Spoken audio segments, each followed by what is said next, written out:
Virus की महामारी में हुए गए लॉकडाउन में उत्तम नगर में स्थित अभिनव समाज एनजीओ की तरफ से गरीबों और जरूरतमंद लोगों की बहुत मदद। अभिनव समाज एनजीओ ने लॉकडाउन के पहले दिन से ही लगातार हर हफ्ते जरूरतमंद लोगों को राशन वितरण किया है। आपको बता दें कि अभिनव समाज एनजीओ का मेन उद्देश्य वृद्ध आश्रम की ओर है और उनका द्वारा चलाया जा रहा है। वृद्ध आश्रम के अंदर इस एनजीओ के लोग मिलकर उनके माँ बाप का ख्याल रखते हैं जिनके बच्चों ने उनको उस उम्र में बेसहारा छोड़ जाते हैं। वृद्ध आश्रम में पूरी तरह से ऐसे माँ बाप का ख्याल अभिनव समाज एनजीओ की तरफ से बहुत अच्छे से कई वर्षों से रखा जा रहा है। आइए देखिए हमारे संवाददाता की खास रिपोर्ट। मैं जीके गुप्ता, चेयरमैन अभिनव समाज। हमारी अभिनव समाज एनजीओ जो आपने बनाया, कब इसकी शुरुआत करी? हमने अप्रैल 2010 में शुरुआत की थी। दिल्ली सरकार से ग्रेड 1 रिटायर्ड अधिकारी हूँ, तो मेरी 2004 में बड़े सेंसिटिव डिपार्टमेंट में पोस्टिंग होती थी सब रजिस्ट्रार ऑफिस में। तो एक दिन एक लेडी की रजिस्ट्री करी थी हम लोगों ने, उसकी पश्चिम बिहार में कोठी थी। तो सवेरे रजिस्ट्री हुई थी, शाम को वो लेडी रोती हुई हमारे ऑफिस में आ गई कि उसका बेटा एयरपोर्ट के बाहर उसको छोड़ के अमेरिका चला गया। उस टाइम ये मैटर मीडिया में बड़ा फेमस हुआ था, उछला था।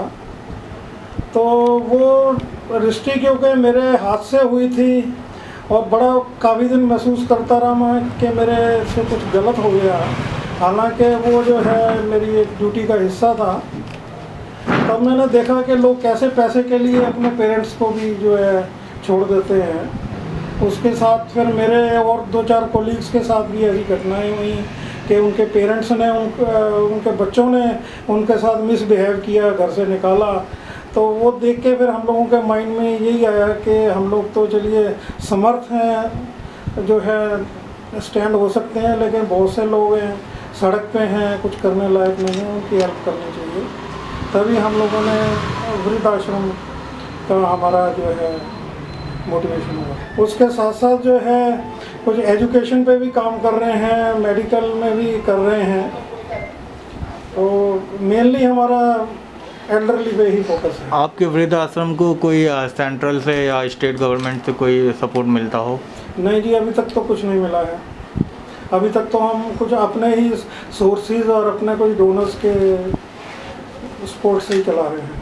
अभी तो हमारा जी दिल्ली में ही है, बाकी हमें कुछ डोनर्स तैयार हो गए हैं उत्तराखंड में लैंड देने के लिए, चक्राता में। वहाँ हमारा बड़ा प्रोजेक्ट है, उसके लिए कोशिश कर रहे हैं। लॉकडाउन के पीरियड में सर जितनी भी आप लोगों ने वस्तुएं वितरण करी हैं, तो कितने लोगों को अभी तक आप दे चुके हैं? अब एक्चुअली इसका तो कोई डेटा नहीं रखते, लेकिन ये है कि वीकली तो चलता है हमारा, महीने में 4 बार तकरीबन 7-8 बार डिस्ट्रीब्यूशन कर चुके हैं। एक बार में तकरीबन 1500 से लेकर 2000 के बीच में फूड पैकेट्स लेके जाते हैं। और इसके अलावा तकरीबन 700-800 जो है फूड किट्स भी बांट चुके हैं। देखिए जी, हमारी एनजीओ इसके बारे में तो क्या है, ये तो सरकार की एजेंसियां तो इसमें घर में जाके वेरिफिकेशन, बीच में व्हाट्सएप मैसेज भी बड़े सर्कुलेट होते रहे हैं, चेक किया है कि उनके घर में राशन भरा पड़ा है लेकिन फिर ले रहे हैं, तो वो गलत है। ये तो मेंटालिटी हमारे यहाँ गलत है लोगों की। तो हम तो ये है कि हमारे पास तो किट्स के लिए तो रिकमेंडेशन आती है तभी बांटते हैं। और खाना जो है वो तो क्योंकि एक टाइम का होता है, हमें कोई फ़र्क नहीं पड़ता कितने भी ले जाएं, तो वो लेके जाते हैं, वो सारा बांट के आ जाता है। क्या अपील रहेगी सर लोगों से और सरकार से?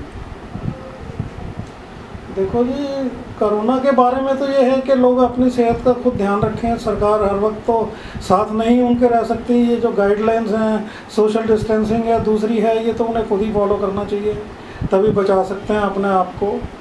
बाकी वृद्ध आश्रम से रिलेटेड ये है कि लोग अपने घर में कुछ लड़कियों को संस्कार देने की कोशिश करें। जिस घर में शादी करके जाती हैं, अगर उस घर के जाके पेरेंट्स को ही अपने पेरेंट्स की तरह ट्रीट करने लगें तो वृद्ध आश्रमों की ज़रूरत ही नहीं रहेगी। तो आज के टाइम में मेन समस्या यही है। मैं आशीष गुप्ता, अभिनव समाज में वॉलंटियर का काम करता हूँ। बहुत लोग जुड़े हुए हैं संस्था के साथ, सब लोग अपना तन मन धन सबसे लगे हुए हैं। जब संस्था को ज़रूरत होती है तब उपस्थित रहते हैं। इस लॉकडाउन में आपके द्वारा क्या क्या किया गया, मतलब आपके वॉलंटियर के द्वारा? ज़्यादातर तो खाना बहुत ज़्यादा बंटवाया गया है वीकली, और ये राशन किट्स जो कि देखी होंगी आज, समय समय पे करते रहते हैं।